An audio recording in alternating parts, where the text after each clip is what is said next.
Ahí volvió. Sí, ahí volvió.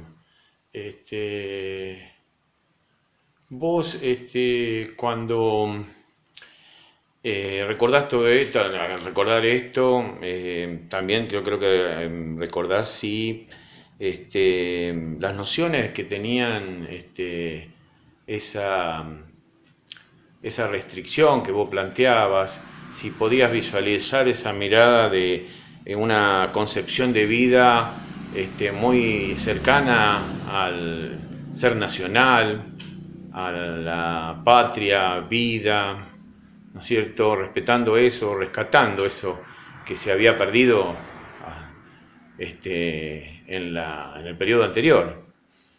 No sé si lo pudiste visualizar a eso en las clases. En las clases vos visualizabas un terror, un miedo a hablar, a decir, a expresarte. Eh, ese es el ser nacional.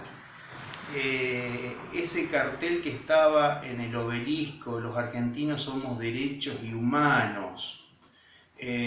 Todo lo que te influía la prensa nacional en ese momento, Clarín, o lo que vos podías leer en ese momento, era como para decirte, bueno, así es como tenemos que vivir, así estamos viviendo tranquilo cuando a la vuelta de la esquina estaban matando gente. Entonces, o sea, no sé ni qué es ser nacional, ni qué valores de vida te daban en ese momento. Era medio relativo, Uh -huh. o sea, ¿qué es lo que te enseñaban en ese momento? Uh -huh. ¿Pudiste visualizar si había también esa persecución o identificación del enemigo, como se comentaba, es decir, ese joven participativo políticamente o en un estereotipo que como es que pudieras visualizar, es decir, que algún profesor de distintas disciplinas podía haber identificado. Sí, por supuesto. Hubo secuestros dentro de la escuela. Eh, por supuesto, algo habrá hecho, por supuesto. Y eran tipos que estaban políticamente más abiertos que el resto, o que no tenían miedo a enfrentar. Eh, sí, dentro de la escuela hubo algunos muchachos desaparecidos, sobre todo anteriores a que yo entre, que estaban en los centros de estudiantes que había en ese momento. Tenía buenos centros de estudiantes la escuela de Belgrano.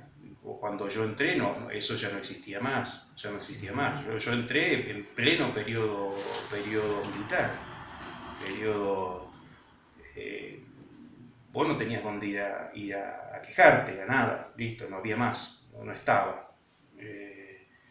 Y bueno, sí, sí, por supuesto, el miedo estaba permanente, el miedo estaba permanente. No hables porque te puede pasar algo, podés desaparecer, podés tener problemas. Uno no sabía quién era el amigo y quién era el enemigo ahí adentro. O sea, para empezar te cuidabas.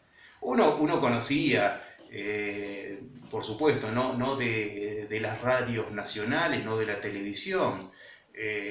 Yo era adicto a Radio Colonia, tenía que después de las 11 de la noche saber lo que pasaba en nuestro país desde una radio de Uruguay, Radio Colonia. Era el modo de informarte, o Radio Francia Internacional cuando la podías enganchar. Y los tipos te decían que había desaparecido, que había represión, y vos decías, ¿a dónde? Si acá no sale ningún informativo, no sale en ningún lado. ¿Cómo? ¿Qué es lo que está pasando? y vos te empezabas a informar no, realmente la situación en ese momento era espesa.